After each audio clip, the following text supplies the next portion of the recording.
Apa kabar pemirsa? Jumpa kembali dengan saya Widianto dalam Indonesia untuk Indonesia Kaya.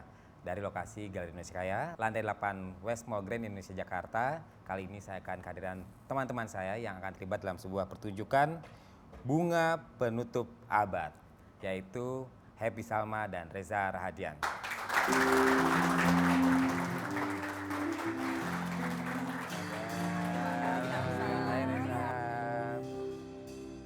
Gimana Mas? Sehat selalu? Alhamdulillah. Happy gimana? Sehat? Sehat. Udah besar ya? Iya. Terakhir ketemu dulu masih di perut masih ya. Di perut. Sorry ya kita bahas yang lain dulu. Gak apa-apa. Itu Happy. biasanya usia-usia yang matang. Oh, oke. Nah, kita langsung aja. Iya. Bunga penutup abad, apa Ya. itu? Happy. Ini adalah pertunjukan yang sedang kita persiapkan dan di bulan Agustus tanggal 25 dan 26 ini akan dipentaskan. Tentu atas dukungan juga dari Jarum Foundation. Saya salah satu produser di sana juga bermain dan ada Reza Rahadian, ada Chelsea Islan dan juga ada Lukman Sardi. Wow, berempat ya? Berempat. Ada juga satu anak kecil nanti ikut bermain namanya Sabia. Oh, oke. Iya. Ini Bunga Penutup Abad adalah adaptasi dari tetraloginya Pramudia Anantatur. Jadi ada 2 buku yang diambil dari Bumi Manusia dan Anak Semua Bangsa. Oh, oke. Itu kan ada 4 buku sebenarnya Iya, kan? betul. Diambil 2 yang Iya. yang pertama kayaknya di awal-awal itu. Iya yang pertama. Itu kan kalau nggak salah Bumi Manusia dulu, Iya. lalu yang Anak kedua. Semua Bangsa. Yang saya tahu Happy juga pernah terlibat dalam pementasan Nyai Ontosoroh. Iya. Ya. Apa bedanya angle dari ini kan ada Nyai Ontosoroh ada juga di sini kan? Iya. Maksudnya. Kalau dulu lebih dominan ya, tapi kalau yang sekarang mungkin Mingke. Udah ada Reza, kalau nggak dia dominan, waduh keterlaluan. Iya ya. Pasti yang nonton juga mengharapkan Iya banyak betul, Reza. betul itu dia. Jadi memang yang dulu Nyai Ontosoroh tokoh yang saya perankan tuh lebih dominan dan pemain juga lebih banyak, bentuknya juga kolaborasi. Saya di situ hanya sebagai pemain pada waktu itu dan prosesnya lebih lama sekitar 2-3 tahunan. Gitu. 2-3 tahunan ya. Nah, kalau sekarang ya kan berempat tentu saja untuk menggambarkan sebuah cerita buku yang sangat kuat. Iya. Tantangannya juga besar. Kira-kira menurut Happy tantangan terberatnya di mana? Tantangan terberatnya tentu untuk mencari sudut pandang yang menarik dari bukan apa ya si tetralogi itu banyak sekali apa cerita-cerita yang cukup dalam dan kalau kita diambil setengah-setengah juga nanti takutnya yang orang sangat mencintai karya Pram merasa aduh kok sayang sih nggak diambil yang saya suka misalnya tapi orang yang belum pernah membaca nggak ngerti jadi untuk bagaimana untuk berada di tengah untuk menyatukan nanti 2 penonton itu menjadi salah satu tantangan dan yang kedua tantangan terbesar adalah menyatukan jadwal para aktor-aktor. Wah itu pasti luar biasa ya. Reza kemana, Chelsea kemana, Iya, Lukman kemana gitu. betul. Menurut Reza tantangannya apa sih bedanya kan layar lebar banyak sekali, banyak meraih penghargaan juga akhir-akhir ini.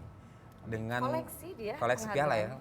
Nah kalau langsung gitu ada audiens, Ya. itu bedanya seperti apa di mata Reza? Kalau sebenarnya kalau panggung, saya mengawali seni peran juga lewat panggung dulu sebelumnya. Gitu. Jadi mungkin sudah lebih mengenal dunia panggung terlebih dahulu sebelum film. Gitu. Dan saat ini kalau melihat perkembangan dunia teater khususnya memang sedikit mendapatkan perhatian dari masyarakat juga gitu. Artinya masih segmented, masih sangat terbatas gitu. Nah, dengan keterlibatan ini sebenarnya saya juga ada misi pribadi gitu. Saya juga punya keinginan untuk bisa membantu dunia teater untuk lebih hidup lagi. Betul. Gitu loh. Untuk bisa lebih dilihat oleh anak muda lagi gitu.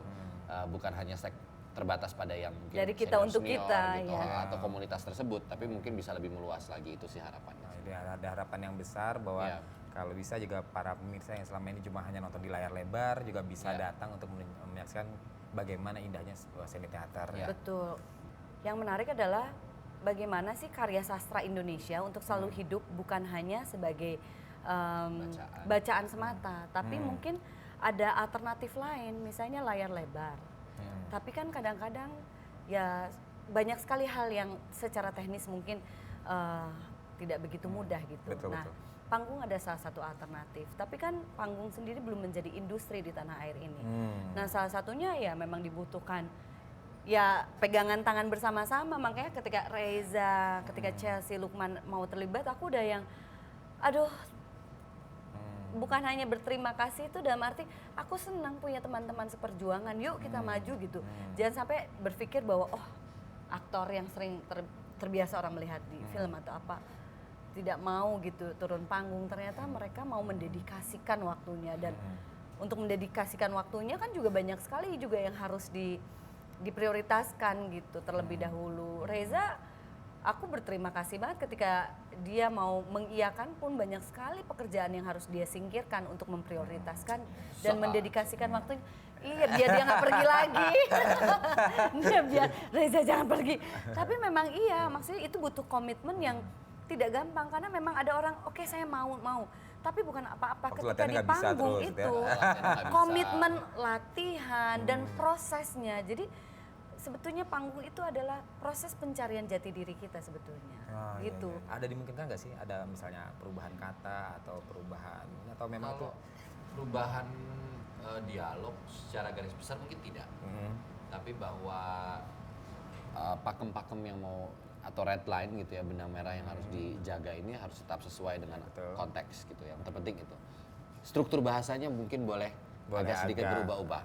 Kalau ada dialog yang sudah diungkapkan lalu pindah ke mungkin harusnya itu paragraf 1 jadi paragraf 2, kalau setelah struktur masih bisa diatasi mungkin masih nggak apa-apa. Ya, oke. Makin menarik saja kemana-mana tetap di Indonesia, ide untuk Indonesia.